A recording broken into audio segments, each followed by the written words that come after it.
Last year, as a part of the Ramšteinas contact group, Latvia, together with other countries, created the drone coalition to provide the support for Ukraine in drone capabilities. Year have passed. Some things have been achieved. Some things has left that we have to improve during this year. This format as itself. How significant it is in support of Ukraine, and how you can characterize the role of the drone coalition in supporting of the Ukrainian military? First of all, I would like to say that we're really grateful that countries started to have their own specific sector of different types of coalition. One of them is a drone coalition led by UK and Latvia. And that was really important, since drones from very beginning of the war became a really crucial and a cheap element for the military production, but really important for the fighting on the ground. And it saved a lot of lives, but also destroyed a lot of armed vehicles, and it's an element of a modern war. And having a coalition of different countries thinking about the same issue, whereas you have to set up a production in your country, how much it would cost you? Would it be better to buy it on our territory from our producers, or who are those producers which are verified? So such kind of discussions between partners is really crucial. So we don't have that much time to wait until NATO headquarters would have a special branch on that, or other allies would have a special branch on that. So we're really grateful that Latvia is leading the process together with UK. Overall, the production in Ukraine increased in times.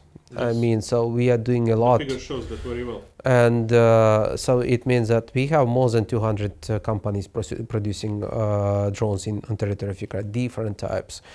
From FPVs to UAVs, we have kamikaze, we have drones which are long-range drones. You can see what is happening with different enterprises, military-based enterprises on territory of Russia. So we are preventing also fuel supplies to their jets. We are preventing the production of drones, and we are targeting. So drones became quite effective from the point of usage. And so I would say technologically we are leading the process as Ukraine and giving the right, but other countries having a coalition, it's really important that you are contributing to this, both production, R&D, and setting up new places for the production, and as well as to test them. This is really important. If you don't have a place where to test, it's a difficulty, and you also have to test them in combat.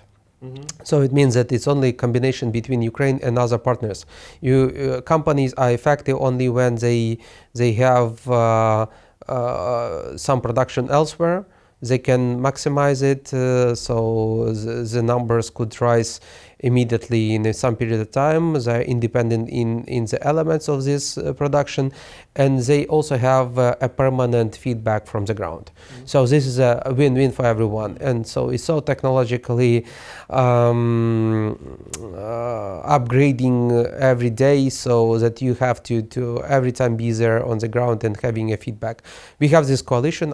We do hope to receive this 12,000 drones in 2025, which has been announced with the resources from the drone coalition, which Latvia announced. So, but I do hope that there might be more co-production. There will be more co-production. It's not only about figures. My point is probably not to focus on figures. The most important is that we see that drones are used on the battlefields, and we are fighting back with all those. Might be sometimes it's better to have 100 really good drones instead of 1,000 of lower quality. That means. From the point of view of Ukraine, what would be, let's say, much more successful approach towards the increasing of the drone capability? For example, the Danes is giving the finance for the producing drones in the territory of the Ukraine for the Ukrainian entrepreneurs. Here in Latvia, well, from our point of view, we are, let's say, developing our drone sector and producing drones and ship them to Ukraine.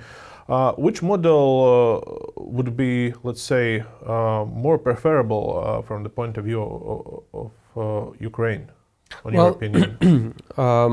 Our own data shows that we increase the overall production by 40% of overall needs.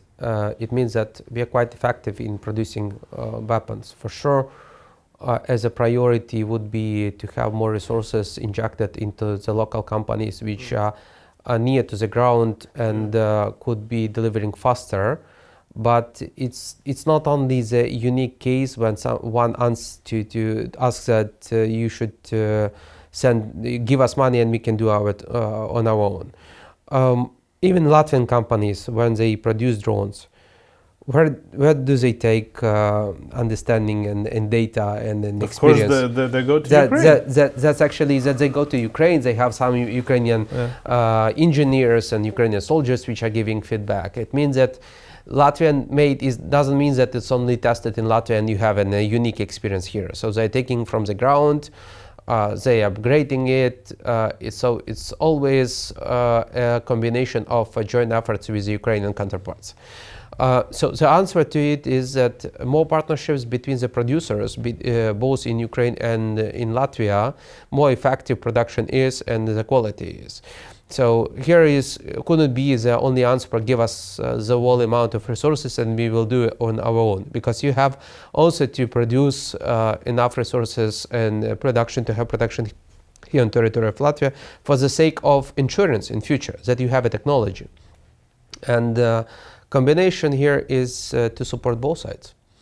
To support the companies which might be as joint ventures on territory of Ukraine, on territory of Latvia, no matter how. But the most important is that technologies are exchanged and the production is there, but we are not losing time. This is a priority. Have you spoke with the Ukrainian soldiers that are using Latvian drones? How do they characterize them? Are they good enough? Or? So we recently had a few deliveries in the smaller amounts, including last one, which was 100 drones, which we specifically sent to one of National Police Brigade Lut and another one in Sum region. They already knew the quality. I mean, so they were happy with the quality. They knew how to use it. And when I'm talking to Latvian producers, I'm always asking, who is your contact point, whom you're working with, who is checking it. So I'm always advise them, if you did a prototype, send it to Ukraine. We have several contacts, but from very beginning, it's not possible just to do a drone and think that you just saw videos and you have technologies. You have to listen to people which are actually using them, operating. And here volunteers are really helpful. With a smaller amount, they are sending drones to Ukraine. They are having feedback, and that means that exchange of information is happening. But once again, it's the problem of having a scale up. It's always an issue. And when you are scaling up without a permanent presence on territory of Ukraine, it's a difficulty. I will just always while driving in my car, I see that how much I need to cover to come back to Kyiv city to my home. It shows me 1,488 kilometers daily. I see this figure from Riga. And if you also add another 400 kilometers to go to the ground, or 300, depends on where you're going, but to the battlefield. It's comparable that if you produce something, you tested it in your polygon, but then you would like to test it in battlefield. How much time do you have to travel to see how tests will go? No, because it will take already 2 so or 3 it means days that to get on the place. It means that in Kyiv, if we ended late night, we see the technology, but we would like immediately to understand how it could actually work and to have even online contact with people who are fighting. Then you just put the drones in your car. You drive 5 hours and you are there. But if you're driving from Latvia and you would like to check this R&D upgrade and some technological improvement, then you have not only drive 1.5 thousand kilometers, you also have to stay in a clue on the borders, then to enter the territory of Ukraine, then to prove where the drones goes, etc. So it complicates. I mean, the answer clear is obvious. If a company is scaling up without presence on territory of Ukraine near to the ground, it's a quite challenging issue.